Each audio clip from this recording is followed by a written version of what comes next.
नवरात्रि में पूजा पाठ भले ही मत करना, यह एक काम जरूर करना। पूरी नवरात्रि का पूजा का फल मिलेगा। और भक्तों, आज के इस वीडियो में हम आपको यह भी बताएंगे कि नवरात्रि के कौन से दिन महिलाओं को भूल से भी बाल नहीं धोने चाहिए और उस दिन बाल धोने पर शास्त्र क्या कहता है, हम विस्तार से आपको बताएंगे। भक्तों, नवरात्रि का महापर्व बहुत ही शुभ और मंगलकारी माना जाता है। नवरात्रि के पूरे 9 दिन गंगा जल की हर एक बूंद की तरह पवित्र माने जाते हैं। यह शुभ समय भक्तों के जीवन में खुशियों की सौगात लेकर आता है।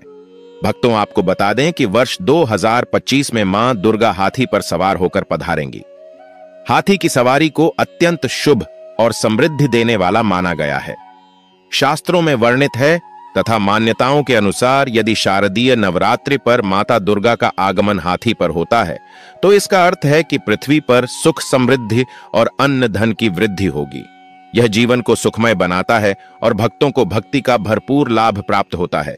भक्तों, इस बार नवरात्रि पूरे 9 दिनों तक मनाई जाएगी, न एक दिन कम और न एक दिन ज्यादा। मां शेरावाली की विशेष पूजा और आराधना की जाएगी। शारदीय नवरात्रि का महापर्व 22 सितंबर 2025 सोमवार से प्रारंभ होकर 30 सितंबर 2025 मंगलवार को नवमी तक चलेगा और 1 अक्टूबर 2025 बुधवार को विजयादशमी मनाई जाएगी। ऐसे में शारदीय नवरात्रि पर माता दुर्गा की कृपा प्राप्त करने के लिए कलश स्थापना का शुभ मुहूर्त 22 सितंबर 2025 को सुबह 6:11 से 7:29 तक रहेगा। घट स्थापना की अवधि 1 घंटा 18 मिनट की होगी। वहीं अभिजीत मुहूर्त सुबह 11:45 से दोपहर 12:33 तक रहेगा। इस दौरान किए गए महाव्रत और पूजा से सभी देवी देवताओं की कृपा प्राप्त होती है और पूजा पाठ का फल कई गुना बढ़ जाता है। दोस्तों, स्वयं माता दुर्गा जी ने कहा है कि नवरात्रि के दौरान जो भी स्त्री भक्त विशेष नियमों का पालन करते हुए व्रत करती है और छोटे छोटे कार्य पूरे मन से करती है, उनके जीवन से हर कष्ट मिट जाते हैं और उनका घर खुशियों से भर जाता है। उनकी हर मनोकामना पूर्ण होती है। दोस्तों, हमारे हिंदू धर्म में शारदीय नवरात्रि का विशेष महत्व होता है।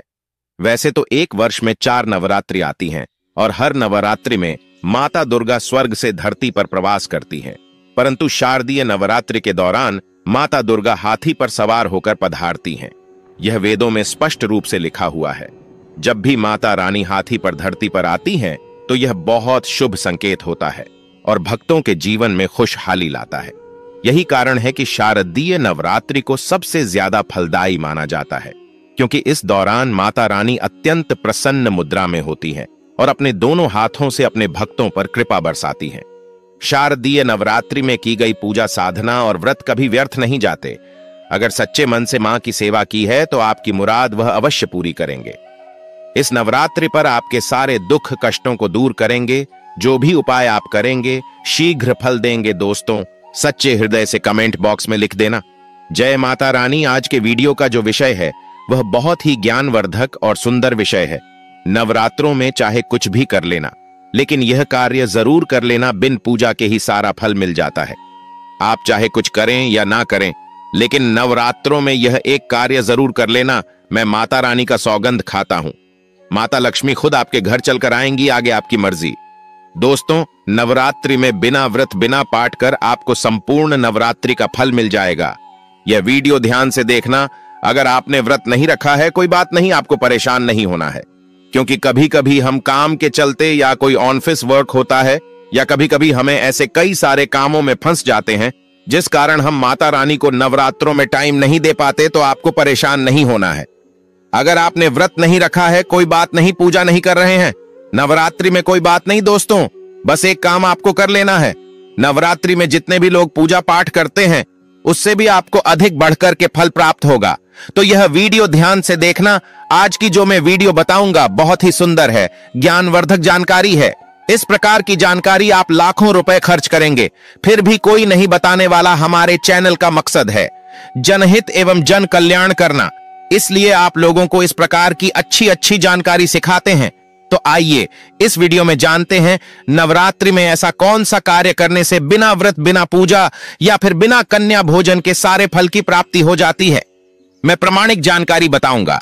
जो जानकारी बताऊंगा शास्त्रों के अनुसार लिखी हुई जानकारी बताऊंगा।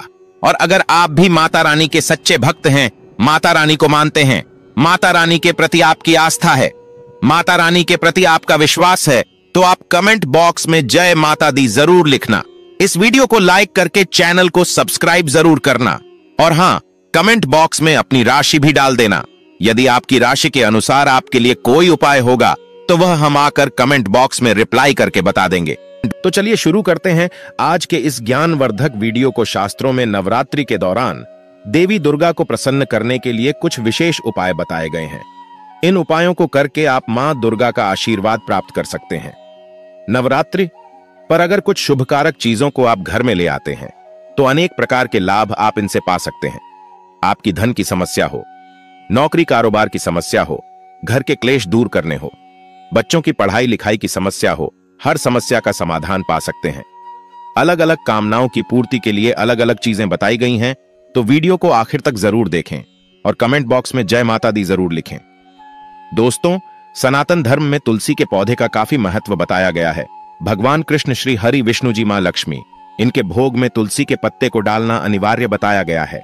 मान्यताओं के अनुसार नवरात्रि में तुलसी का पौधा घर लाकर अगर उसे रोपा जाए और नित्य पूजा की जाए तो उसे घर में खुशहाली आती है।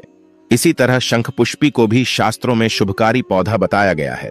कहा जाता है कि अगर नवरात्रि के दौरान कभी भी शंख पुष्पी की जड़ को लाकर चांदी की डिब्बी में भरकर धन रखने वाले स्थान पर रखा जाए तो धन वैभव में बढ़ोतरी होती है, घर में बरकत आती है। दोस्तों, जो लोग विदेश यात्रा करना चाहते हैं या फिर कामकाज हेतु वहां जाकर बसना चाहते हैं, कोई तीर्थों की यात्रा करना चाहता है, 4 धाम की यात्रा करना चाहता है, लेकिन संभव नहीं हो पा रहा, तो आप नवरात्रि में घर में ध्वजा खरीद कर लाए। इसे मां दुर्गा को अर्पित करें और फिर नवमी के दिन इसे किसी भी देवी के मंदिर में जाकर लगा दें या मंदिर में अर्पित कर दें। मां से मनोकामना की पूर्ति की प्रार्थना करें। आपके यात्रा के योग्य बनेंगे और यात्रा मंगलमय हो जाएगी। जीवन में हर समस्या का मूल कारण ढूंढें तो कहीं ना कहीं पैसे पर आकर रुक जाता है। घूम फिर कर बात वहीं धन पर आ जाती है, तो धनवान बनने के लिए क्या करें? अगर आर्थिक परेशानियों से मुक्ति पाना चाहते हैं तो नवरात्रि में चांदी की कोई भी वस्तु लाकर देवी मां को अर्पित कर दें। फिर विजयदशमी के दिन उसे गंगा जल से स्नान कराएं और लाल वस्त्र में लपेटकर उसमें 5 चावल, 5 गोमती चक्र और 5 गौरी डालकर इसे घर की तिजोरी में रख दें। इससे धन आगमन के नए स्रोत बनेंगे। यकीन मानिए, इस उपाय से व्यक्ति रंक से राजा बन सकता है। दोस्तों, जीवन में धन से भी ज्यादा मूल्यवान होता है आरोग्य। अच्छी सेहत अगर पाना चाहते हैं, रोग दोषों से मुक्ति पाना चाहते हैं, तो नवरात्रि के किसी भी दिन घर में गाय का शुद्ध देसी घी का मां के समक्ष दीपक जलाएं और माता रानी के बीज मंत्र का जाप करें। मंत्र है ओम ऐं रहीम क्लेम चामुंडा बिछे। इस मंत्र के जाप से आपको निरोग जीवन की प्राप्ति होगी। दोस्तों, और एक चीज हर कोई चाहता है, वह है खुद का घर, छोटा हो या बड़ा, लेकिन अपने घर में हर किसी को सुकून मिलता है।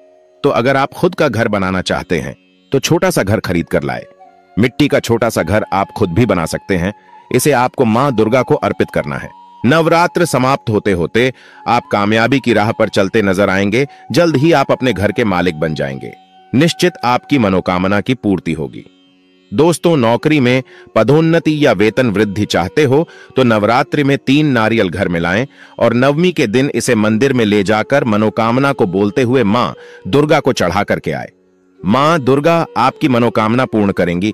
दोस्तों, हर कोई चाहता है कि लोग उन्हें पसंद करें, उनकी बात माने, वशीभूत हो जाए। तो अगर आप आकर्षण बढ़ाना चाहते हैं तो नवरात्रि में स्फटिक की 108 मनकों वाली माला लेकर मां के सामने पीला वस्त्र बिछाकर उस पर स्फटिक की माला रख दें।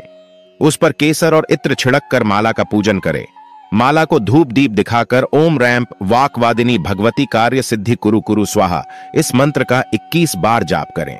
आपके आत्मविश्वास में चमत्कारी रूप से वृद्धि होगी। हर कोई आपको पसंद करने लगेगा।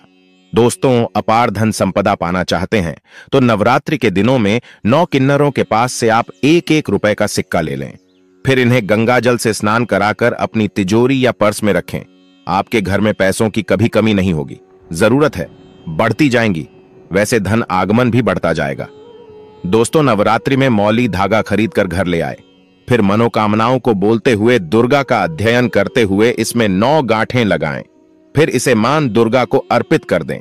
इस एक उपाय से आपके 9 प्रकार की कामनाएं पूर्ण हो जाएंगी। दोस्तों, नवरात्रि पर कमल पर विराजमान माता लक्ष्मी की तस्वीर लाना अत्यंत सौभाग्य बढ़ता है। इससे घर में स्वयं मां लक्ष्मी का वास हो जाता है, धन समृद्धि बढ़ती है, सौभाग्य की प्राप्ति होती है। तो मां की ऐसी तस्वीर लाकर घर में उत्तर दिशा में स्थापित कर दें। इसे नित्य धूप दीप दिखाएं, दुर्भाग्य दूर चला जाएगा। कहते हैं कि व्यक्ति को अपने जीवन काल में कम से कम एक बार माता रानी को 16 श्रृंगार की सामग्री अर्पित करनी चाहिए और यह नवरात्रि का पावन अवसर है। मां को 16 श्रृंगार की सामग्री लाकर अवश्य भेंट करें। घर परिवार के क्लेश कलह अशांति दूर हो जाएगी, सुखमय पारिवारिक जीवन की प्राप्ति होगी।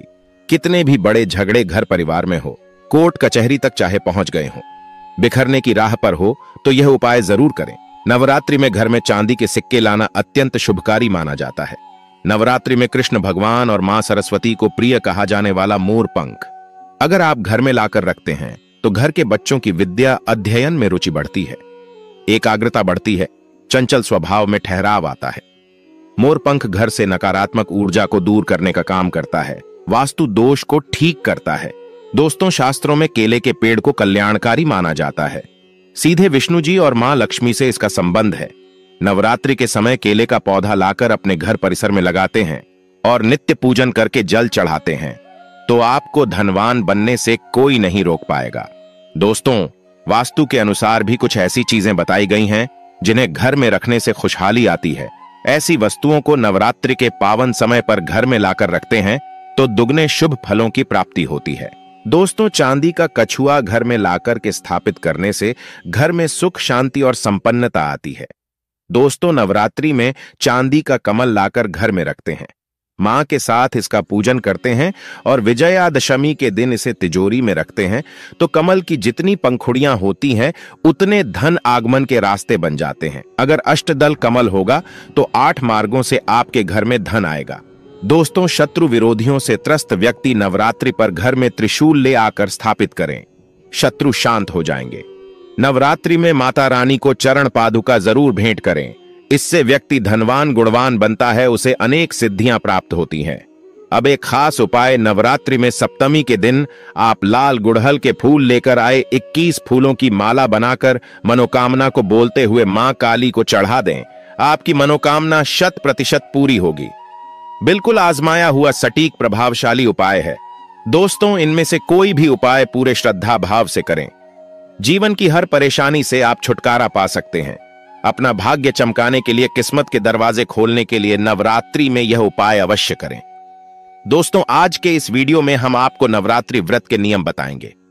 हम आपको बताएंगे कि नवरात्रि में आपको क्या करना चाहिए, क्या नहीं करना चाहिए, क्या बाल नहीं धोने चाहिए, क्या आप इन दिनों में साबुन शैम्पू का यूज कर सकते हैं या फिर क्या आप रोज सिर से नहा सकते हैं। तो इन सभी प्रश्नों के जवाब आज हम आपको अपनी इस वीडियो में देंगे। लेकिन दोस्तों, उससे पहले आपसे रिक्वेस्ट है कि अभी हमारे इस वीडियो को लाइक कर दीजिए, चैनल को भी सब्सक्राइब कर दीजिए ताकि ऐसे ही वीडियो आपको मिलती रहे। दोस्तों, सबसे पहले बात करते हैं नवरात्रि व्रत के नियम। क्योंकि नवरात्र में आपको 9 दिन व्रत रखना पड़ता है, इसलिए इन 9 दिनों के बीच में बहुत से ऐसे नियम है कि अगर आपको यह नियम याद नहीं रहते हैं तो आपको आपके व्रत का, आपकी पूजा का पूरी तरह से फल प्राप्त नहीं हो पाता है। इसलिए आपके लिए यह जरूरी है कि यह नियम आप सभी को पता हो ताकि आपकी पूजा का, आपकी श्रद्धा का आपको पूरी तरह से फल मिल सके। तो आपको क्या करना है? प्रातःकाल जल्दी उठें, संभव हो तो ब्रह्म मुहूर्त में उठ जाएं। ब्रह्म मुहूर्त क्या होता है? ब्रह्म मुहूर्त वह समय होता है जिस समय में देवी देवता का औरा धरती पर विचरण करते हैं। हम इस समय में भगवती की आराधना और उनका ध्यान करते हैं, अपने इष्ट देव की आराधना करते हैं। यह साधना का समय होता है। इस समय में दैवीय शक्तियां जागृत होती हैं। इसलिए अगर आप अपनी मनोकामनाओं के लिए भगवती की आराधना कर रहे हैं, भगवती की साधना कर रहे हैं, तो ब्रह्म मुहूर्त में उठकर मां भगवती का ध्यान करें। तो दोस्तों, आपको बता दें कि सूर्योदय से 1 या 1.5 घंटे पहले का समय ब्रह्म मुहूर्त का समय माना जाता है। जैसे अगर अभी सूर्योदय 6 बजे हो रहा है तो 4:30 बजे का समय ब्रह्म मुहूर्त का समय माना जाता है। तो आपको क्या करना है? इस ब्रह्म मुहूर्त में उठकर सबसे पहले आपको मां भगवती की आराधना करनी है, अपनी मनोकामनाएं उनको बतानी है और उनकी पूजा का संकल्प लेना है। उसके बाद स्नानादि से निवृत्त होकर आपको मां भगवती की पूजा करनी है। दोस्तों, अगर आप ब्रह्म मुहूर्त में नहीं उठ पाते हैं तो सूर्योदय से पहले तो आप जरूर ही उठ जाए। उसके बाद स्वच्छ जल से स्नान करके आपको साफ सुथरे कपड़े पहनकर मां भगवती की पूजा करनी है। वैसे तो यह कहा जाता है कि नवरात्रि के इन 9 दिनों में नए वस्त्र पहनने चाहिए, लेकिन यदि ऐसा संभव नहीं है तो साफ स्वच्छता का ध्यान जरूर रखें और हमेशा स्वच्छ कपड़े ही पहने। नीले और काले रंग के कपड़े नहीं पहनने चाहिए। गहरे रंग के कपड़े बिल्कुल भी नहीं पहनने चाहिए। माता रानी की पूजा सात्विक पूजा मानी जाती है, इसलिए इस दिन आपको वस्त्र के रंगों का ध्यान अवश्य ही रखना चाहिए। दोस्तों, नवरात्रि के पहले दिन कलश स्थापना की जाती है और अगर आप भी अपने घर में कलश स्थापना करने जा रहे हैं तो आपको सबसे पहले इस बात का ध्यान रखना है कि जिस स्थान पर स्थापना हो रही है उस स्थान को सबसे पहले स्वच्छ जल से साफ कर लें। साफ करने के बाद उस स्थान पर चौकी की स्थापना करें। उसके ऊपर लाल कपड़ा बिछाएं और लाल कपड़े के ऊपर आपके पास अगर माता रानी की प्रतिमा है तो प्रतिमा विराजित करें, या आपके पास अगर माता रानी की फोटो है तो फोटो विराजित करें। माता रानी को पुष्प चढ़ाएं और उनकी आराधना करें। दोस्तों, अगर आप अखंड दीपक प्रज्वलित करना चाहते हैं तो आप दूर करें, लेकिन अगर आप अखंड दीपक प्रज्वलित नहीं कर पाते हैं तो कोई बात नहीं। आपको नवरात्रि के 9 दिनों में सुबह शाम जब आप माता रानी की पूजा करेंगे उस समय आपको दीपक प्रज्वलित जरूर करना है। और दोस्तों, इस बात का ध्यान रखें कि जब तक आप माता रानी की पूजा कर रहे हैं तब तक वह दीपक जला रहना चाहिए, बोझना नहीं चाहिए। और सुबह शाम माता रानी की आपको कपूर से आराधना करनी है और कपूर के धुएं को पूरे घर में फैला देना है।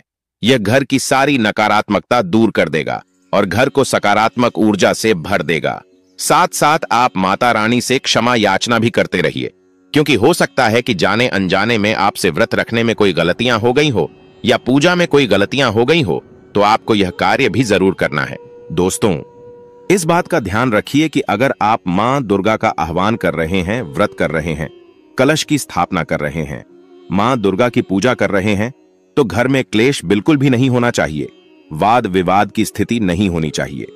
परिवार के हर सदस्य को यह बात ध्यान रखनी चाहिए कि अगर उनके परिवार में से कोई माता रानी का व्रत रख रहा है, उनकी पूजा कर रहा है, उन्हें घर में किसी की भी निंदा नहीं करनी चाहिए, क्योंकि घर में नकारात्मक ऊर्जा का सबसे बड़ा स्रोत होता है दूसरों की बुराई करना। इसलिए आपको इस बात का जरूर ध्यान रखना चाहिए। दोस्तों, अगली बात, नवरात्रि के समय दिन में आपको बिल्कुल भी नहीं सोना चाहिए, क्योंकि दोस्तों, गुरुजी के अनुसार दिन में अगर कोई व्यक्ति सोता है तो उसका व्रत खंडित माना जाता है, वह व्रत मान्य नहीं होता। इसलिए आपको दिन में सोने से हर हाल में बचना चाहिए। आप दिन के समय माता रानी की पूजा कर सकते हैं, माता रानी की आराधना कर सकते हैं, माता रानी से जुड़े हुए मंत्रों का जाप कर सकते हैं, माता रानी के भजन सुन सकते हैं। यानी कि दोस्तों, जितना हो सके आपको अपना समय माता रानी की पूजा आराधना में ही लगाना है, क्योंकि दोस्तों, जितना ज्यादा आप माता रानी की पूजा आराधना करेंगे उतनी शीघ्र माता रानी की आपको कृपा प्राप्त होगी और उतनी जल्दी आपकी सारी मनोकामनाएं पूरी होंगी। दोस्तों, नवरात्रि के 9 दिनों में रात्रि जागरण का विशेष महत्व होता है। अगर आप माता रानी से किसी विशेष फल की प्राप्ति के लिए व्रत रख रहे हैं, उनकी पूजा आराधना कर रहे हैं, उनके मंत्रों का जाप कर रहे हैं, तो रात्रि के समय अगर आप जागरण करते हैं तो उससे मंत्रों की सिद्धि हो जाती है और आपकी मनोकामना पूरी हो जाती है और माता रानी आपसे प्रसन्न रहती है। तो दोस्तों, अगर बात करें कि रात्रि जागरण का समय क्या होता है, तो रात्रि जागरण का समय होता है 10 बजे तक। यानी कि आप 10 बजे तक रात्रि जागरण कर सकते हैं और माता रानी की पूजा आराधना कर सकते हैं। दोस्तों, अगर आप अपने किसी विशेष मनोकामना को पूरा करना चाहते हैं और शीघ्र ही पूरा करना चाहते हैं, तो इसके लिए भी एक समय निर्धारित किया गया है। इस समय की गई पूजा से माता रानी का आशीर्वाद बहुत जल्द ही प्राप्त होता है।